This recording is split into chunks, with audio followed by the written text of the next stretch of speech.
So I've got the recording started. And I first wanted to say, Victor, that besides that, I appreciate you doing this, just having a conversation with me about the monthly theme for the Wellness Moonshot. We've never had a chance to get to know each other. We've been on the board for the Global Wellness Institute Yes. together, but because we've not been in the same place because of the pandemic, we've not had a chance to get to know each other. So I'm just really grateful for your time. And Yeah, thank you for all the that. conversations have been virtual in the last 2 years. They have been. They have been. So thank you for doing this. My I pleasure. know that you have been instrumental in supporting the Global Wellness Institute in bringing the Wellness Moonshot to China and really spreading the impact of that. And this month, each month, we're doing these monthly topics, really looking at different lenses of wellness leadership and what does it mean to create a world free of Mm. preventable disease. And this month that we're going to be talking about the topic of reflect. And first, I guess I wonder what reflect means to you before we jump into different ways to think about it. What does it mean to you? Mm. Well, Renee, it's a pleasure to be a part of this conversation. I think for most of us, our lives are busy and we're often really kind of in a treadmill of things to do and think about. And usually in this kind of daily process, the discipline of having to reflect about our lives as well as our wellness is actually very important. And sometimes a lot of people neglect. And so this kind of reflection really brings new energy and new insight to our lives. And that's why it's so important. And when we don't do it, I'm just curious if, even from your own life or what you've noticed as you've led teams, led organizations, maybe Mm. even in your own family, when we don't reflect, what are the consequences? Because I can think of a couple in my own life, but I'm curious, what are the consequences when we don't take a moment and reflect? Well, you find yourself, I think, often that you may lose your north star and your direction, right? Because nowadays, actually for a long period of time now, I make sure that I have kind of year end and sometimes very much mid year reflections and reviews about different aspects of my life, and usually the organization I'm working in. And I found that to be very, very important because, as I mentioned, as you go through your daily activities, you have in the back of your mind some ideas about where you want to head. But if you don't reflect, oftentimes you come back and say, okay, as you have both internal thoughts as well as external environmental changes, a lot of things happens and things change. And sometimes if you don't take the time to reflect, that actually means that you go off a different direction that may not be, or sometimes even counterproductive to what you're trying to achieve. Yeah, I have that same sense that it seems that life is constantly changing. There's new Mm. information, there's new science, there's new data coming in, there's new experiences. It's constantly changing, and if I'm not reflecting, if I don't take a time to reflect, then I'll get into more of a reactive mode, and I'm just reacting to whatever's next rather than being more conscious and intentional about it. And yeah, so I'm wondering. Well, just to reflect on what you said, I think wellness by itself is really leading a proactive, preventive, and positive lifestyle. And and when you're thinking about that, the reflection becomes a very important part of that process itself. Because if you're trying to be proactive, trying to be preventive, and trying to be positive, you got to reflect at different uh, intervals where you make sure that you're doing these things and really living a life of wellness. So when you are looking at wellness and the power of reflection, then what are you reflecting on? Physical I think health? there are a couple perspectives really to look at how one can think about wellness. I think it's important to reflect on the inner wellness status of where you are in your wellness journey. It's also important to reflect on external wellness environment, like you mentioned, in terms, especially the changes that may impact our lives and our wellness. And more broadly, reflect on personal and global wellness vision in terms of what wellness should mean to you and your lives and the people around you. So Mm. these are all kind of three aspects, inner, external, as well as personal and global. I mean, these are the different perspectives I really think that is an important framework to think about how to reflect about wellness. I like that. I like that giving almost like three concentric circles Yes. that are really interdependent to each other. So say a little bit about what a wellness leader or anyone who has decided they want to lead wellness in their own life, their family, their team, etc., their organization, their community. Mm. Say a little bit about the inner wellness, the practices you would do to reflect on inner wellness. Well, I think for any organization or for any leader, the idea of wellness first is important. That's important to you, whether you incorporate that in your mission or your vision, and in terms of how you really put together your work and your resource plan. And if wellness first is something that's part of your mission and vision, everything you do in terms of your strategy or your implementation will be consistent on that. And if you lead by example or lead by principles, having wellness in your life as well as having wellness in aspects of your business and your products and technology is also well integrated in terms of what you do day to day. And if you have a reflective mode every designated period of time, then you can go back to this wellness first vision and really see if it's consistent and make sure that you have the processes and policies in place to make sure that happens. So do And as you I spoke about the different aspects, the inner, external, those are the two sides, and then the personal and global. On the vision side, these are all things that can help in really thinking about that from a leader standpoint. Yeah, so give me an example for your own self of sort of a practice you do for reflecting on your inner wellness. I almost want to give, for whoever's listening to this, I almost want to give Sure, them some practical examples in each one of these absolutely. levels because I think that'll really help. Well, I think to start off with inner wellness, you really need to take a holistic view, whether you talk about wellness to your body and mind, heart and soul, and find what's important and effective for you, or broadly speaking, hopefully based on scientific research. For me personally, since we do a fair amount of research on physical wellness in terms of your body, I think a healthy and flexitarian diet is the most important thing. And if you look at kind of the scientific research related to global burden of disease, what you find that having that kind of plant-forward diet contributes 50% in terms of kind of root cause, and smoking being the second one, about 17%. So you can see that just a healthy and flexitarian diet is so paramount to your physical health. And in terms of things like mental and emotional health, I think meditation and conscious breathing are found to be very, very effective practices, which I do each morning and each evening.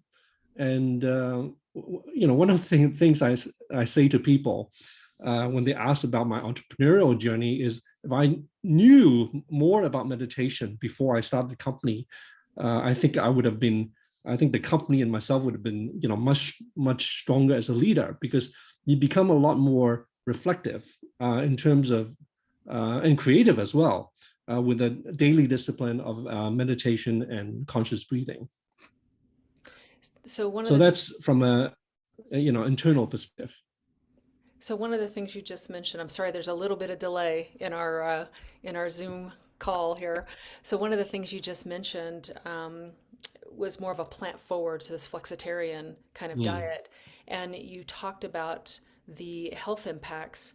But I have read and I've actually seen in some of the research that your organization has provided some of the global planetary impacts as well. So this to me sounds like an example of a practice you can do that um, hits all of these levels that you're talking about, not only the inner wellness, but the environmental wellness and sort of the personal and global.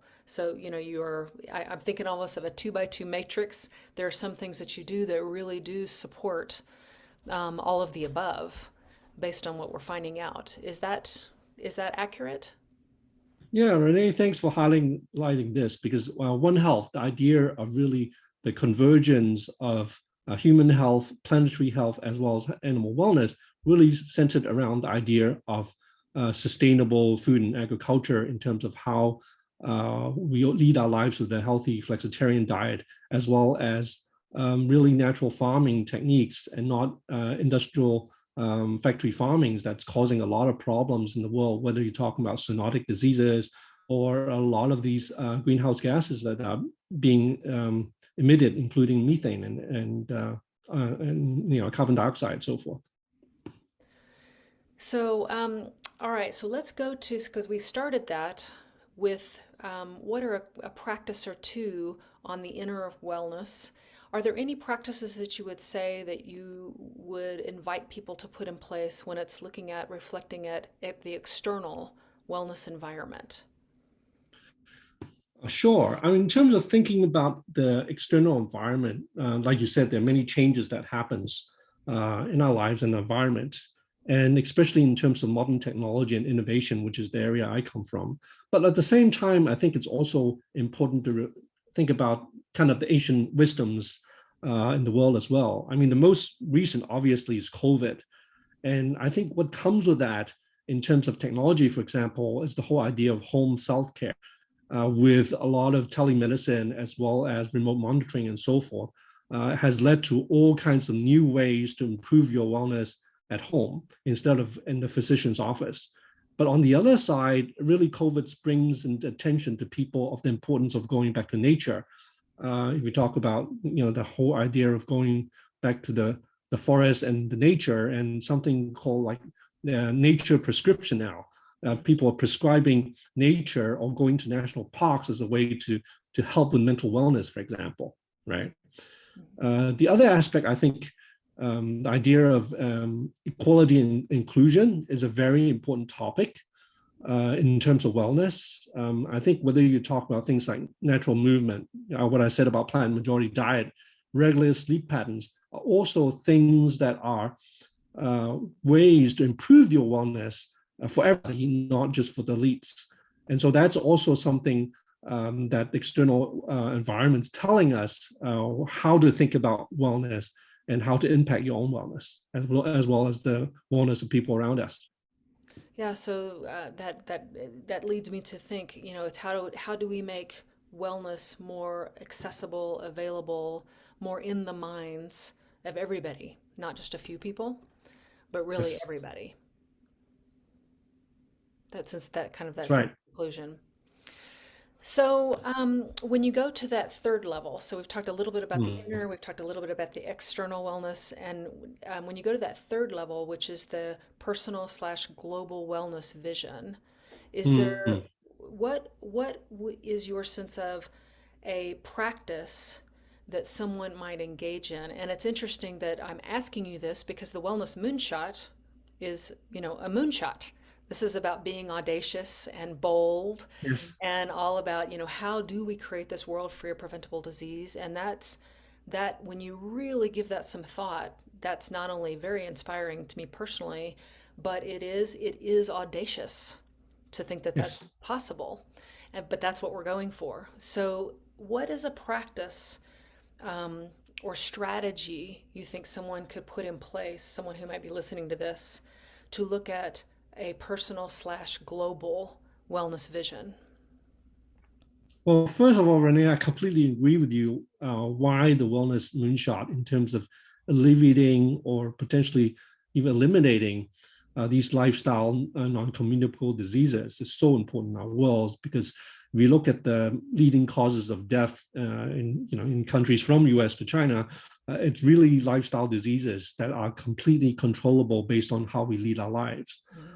And in terms of a strategy behind it, I think if you recall, I talked about a few important global values during my keynote in the recent Global Wellness Summit. And when you think about vision, some of those ideas that are from global best practices, like I mentioned in Scandinavia, the idea of legum, just enough, not too little, not too much. And then the idea of wabi sabi, because actually which is about embracing imperfection. One of the criticism actually of wellness of late is the whole idea of wellness. It's about perfection. And in some of the popular media that people write about, which I think it's actually a very much a misunderstanding of the idea of wellness, which is positive and not being necessarily perfectionists, which I think wellness should be against. And the idea of wabi sabi in terms of embracing imperfection and understanding being a perfectionist is not the right path to wellness is also an important part of the vision. And lastly, I mentioned 天人合一, which is kind of the Chinese proverb that our platforms are based on, which is really the idea of oneness with nature, aligning our daily lives with natural environment, living with seasonal and circadian rhythms, eating local, seasonal, and natural foods. These are all parts of being aligned and one with nature. And if you do that, you're really living a wellness lifestyle, really. So whether at the personal and the global level, when you think about wellness vision, you look at countries that have the best in terms of happiness and longevity and other measures of wellness. And those are really some of the ideas that came from these ancient wisdoms. And so that, I think, form a great basis of thinking about how to shape and consider one's personal and global wellness vision, which I found to be a very, very effective strategy. Yeah, I really enjoyed your session at the Global Wellness Summit. So I was part of your session, and I enjoyed hearing about the concepts that had so shaped legume, that had so shaped your thinking when it comes to wellness strategy. And what hit me is this isn't just about behavior, and it's not just about changing the outer world, kind of back to where we started, which is our inner being. This is about a shift in consciousness and really Yes. understanding our relationship with ourself in a new way, our relationship with each other in a new way, and our relationship with the planet in a new way, a sense of kind of interdependency and oneness with each other Yes. that we often don't operate from. I mean, it really is a significant shift for us to be making. So I'm just appreciating all the work that you're doing, because I think that what you're doing is a part of that deeper shift, and it's profound that's what's underway. Renee, I really like the way that you summarize everything just now, and it really consistent with how Tanner culture thinks about why wellness is important and why we need to have a really well thought out wellness vision. Well, thank you. So I'm wondering, I have one last question for you, and that is, when we look back at this concept of reflect, and we think about Mm. our lives and how we lead our lives, whether that's leading our own lives, our teams, our families, kind of trying to advance wellness and well-being in our communities, wherever we are.